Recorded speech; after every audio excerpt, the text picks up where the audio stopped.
Hey, what's going on, everybody? Welcome back to the Random Review Series. Yes, you heard that right. It's the return of the Random Review Series. DBougie86 here again. And the film I got for you guys today is a brand new film from this year, 2017. And I was very excited to check this one out because I was actually one of the backers of this film because I knew about the first film because I actually did review this film's predecessor, which this is a sequel of, and it was one that I was really enjoyed and wanted to see what they would do with this story and further it more. And I wasn't disappointed, spoiler alert. And this one, of course, comes from the Italian company Necrostorm, and it goes by the title of Hotel Inferno 2, The Cathedral of Pain. Yes. Awesome addition by Necrostorm. This is their release of it. Of course, this film is directed by Giulio De Sante and Tazzini Macelli, I believe that's how you pronounce his last name. I probably butchered it, but so sorry if I did. So, pretty much the main gist of this one, it follows right exactly where Hotel Inferno 1 ended. So, what ends up happening is we're introduced to our character again of Frank, the hitman from the first film, who finds out that he is in hell because he didn't make it through the last film. And he's pretty much, his soul is in hell and he's trying to figure out a way to get out. He ends up coming across this witch character that's locked up, and pretty much the gist of what the witch tells him is there is a way for him to return to his human body. And the way of that is to find these 5 human elements throughout this hell-like Inferno hotel area. And pretty much the gist is he has to find all 5 at a certain time, because the longer he waits, the more his body up in the real world rots, and the further away he could rejoin his body pretty much. So their clock is ticking as Frank is trying to find these 5 elements and fighting demons throughout his journey, trying to find these 5 elements pretty much. That's pretty much the main gist of the plot of this one without going too far into it. Now, my thoughts on the film.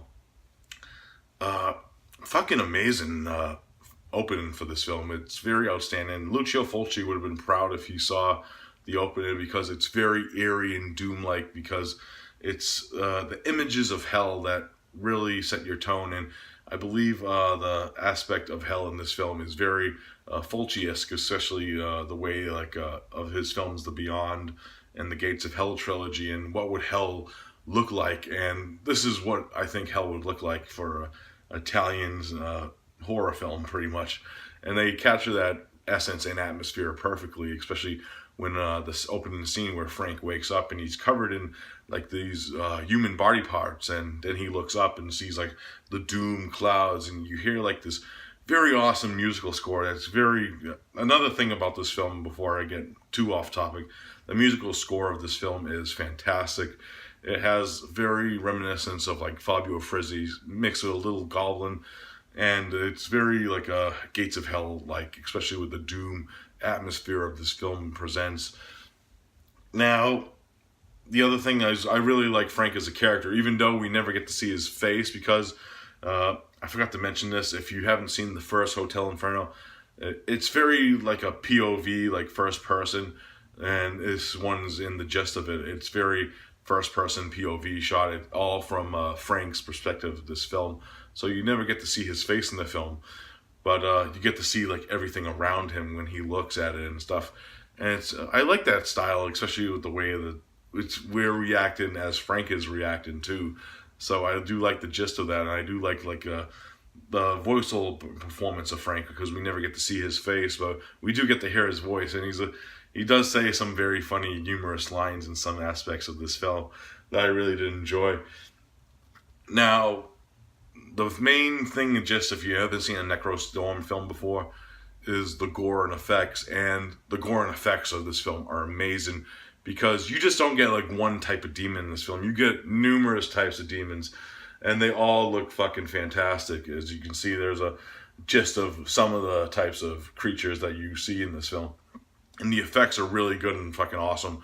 Great blood spatter and tons of great gore. If you're a fan of gore, this is like a fucking awesome like gore fest. This film, I think, even ups the first film in a way, because this is the way the vast landscape of things that's going on in the film, and especially with the vast of like set designs and just the way like body heads and heads everywhere and guts and just numerous other things that happen within the film, and different like chambers, which is kind of like another thing that I did enjoy about this film, because there's like little tests that he has to do, and it's very reminiscent of like a first person like video games in a way, because this kind of reminded me of the game Heretic in a way. Just the setting alone, which was very awesome, because I'm a big fan of Heretic in a way. And it's just fucking awesome to see like some of these creatures and the weapons that he uses, and just the way that he just fucking demolishes these demons and just fights his way through it. And it leaves off with a cliffhanger, which I was expecting that this might, because it doesn't give you like the full gist of like his journey through like this whole hell set. And it's kind of like a setup piece where like not to give too much away at the ending, but there's more to come pretty much. That's a little more than you're gonna see like a Hotel Inferno 3, which I'm very excited for, and to see like where the story goes and the way the gist of Frank's character goes, especially the way they end and leave his character off in this one. It's fucking awesome, very atmospheric. This is great. I think fans of like Fulci's work will really appreciate this film, especially with like the gore aspects and the atmosphere, and just the setting and the set designs are fucking amazing. So fucking awesomeness right here. If I had to rate Hotel Inferno Part 2, it's getting a solid 9 out of 10. I actually enjoyed this a little bit more than the first film, just with the whole like setting of the like the doom score and just the setting of like this atmosphere, and just the hell setting was really fucking awesome, and just the gore and effects were up the ante, like I said. And I'm not just saying that because I backed it and anything, because you'll see my name in the credits, which was pretty fucking awesome that it was in there. But it was just fucking awesome, especially with the FX. They really did a fucking fantastic job with the money that they did get with this, and I appreciate what they did with this, and I hope Gilly DeSante continues this series and brings it up, and I can't wait to see what he does with it in other installments. So awesome shit right here. Hotel Inferno 2, Cathedral Pain, 9 out of 10. I highly recommend it. Awesome shit from Necrostorm, guys. Alright guys, that's it for this random review. I hope you enjoyed it, and as always, we'll be back soon with another one for you guys. Peace out.